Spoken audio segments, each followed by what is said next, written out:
दमोह जिले में पेट्रोल पंपों पर लगातार आकस्मिक निरीक्षण कराया गया। निरीक्षण के दौरान ये पाया गया कि जिन पेट्रोल पंपों के पास विस्फोटक लाइसेंस का नवीनीकरण नहीं है या लाइसेंस नहीं है, उनके द्वारा भी जो पेट्रोलियम पदार्थ हैं उनका क्रय विक्रय किया जा रहा है।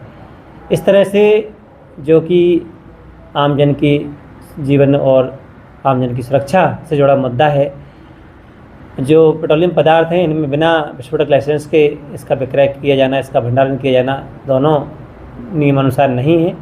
इसलिए तत्काल हमारे द्वारा इन सभी को नोटिस जारी किए जा रहे हैं और जो 4 पेट्रोल पंपों पर समक्ष में भेजा जा करके जांच कराई गई, उन चारों को सील कर दिया गया है। साथ ही जो इनके रीजनल ऑफिसर हैं इंडियन ऑयल कंपनी के, उनको भी नोटिस जारी करके उनसे भी जवाब तलब कर रहे हैं कि बिना लाइसेंस 33 पेट्रोल पंपों पर जो पेट्रोलियम पदार्थों के लिए रखने के लिए उनको विस्फोटक लाइसेंस या रखना चाहिए, प्राप्त करना चाहिए था, वो किए बगैर उनको पेट्रोल दिया जा रहा था और विक्रय कराया जा रहा था, तो उनको भी नोटिस जारी किया जा रहा है।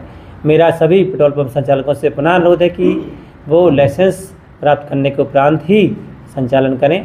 जो शासन के नियम है, निर्देश हैं, उनका पालन करें।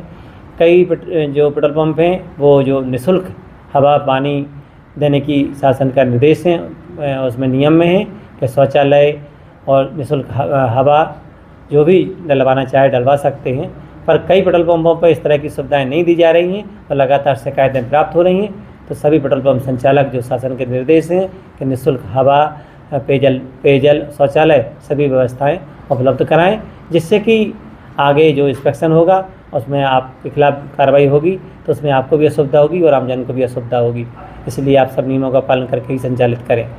पेट्रोल कंपनियां हैं जो IOL इंडियन ऑयल कंपनी, उसको भी देखना चाहिए था कि बिना जिनके पास लाइसेंस नहीं है उनको भी डीजल पेट्रोल उपलब्ध कराया जा रहा था, उनके माध्यम से विक्रय कराया जा रहा था, जो नितांत गलत है।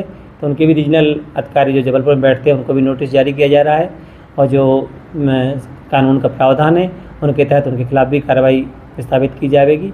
और साथ ही जो हमारे पेट्रोल पंप संचालक हैं उनको भी सभी को 33 को नोटिस जारी किए गए हैं, तो उनसे भी जवाब आने के उपरांत उनके भी खिलाफ भी वैधानिक कार्रवाई की जा रही है।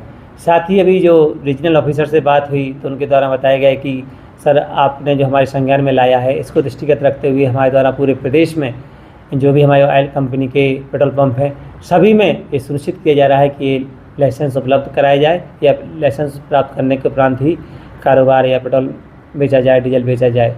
साथ ही उनके द्वारा तत्काल 33 पेट्रोल पंपों में एक्सक्लूसिव लाइसेंस के लिए अप्लाई करा दिया गया है और उन्होंने हमें सूची प्रस्तुत की है कि सर ये गलती हुई है और हमारे द्वारा तत्काल अप्लाई कराया गया है।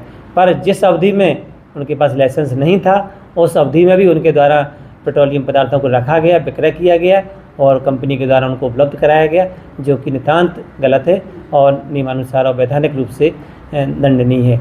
इसलिए उनके खिलाफ नियमानुसार कार्रवाई करके आगे निर्णय लिया जाएगा।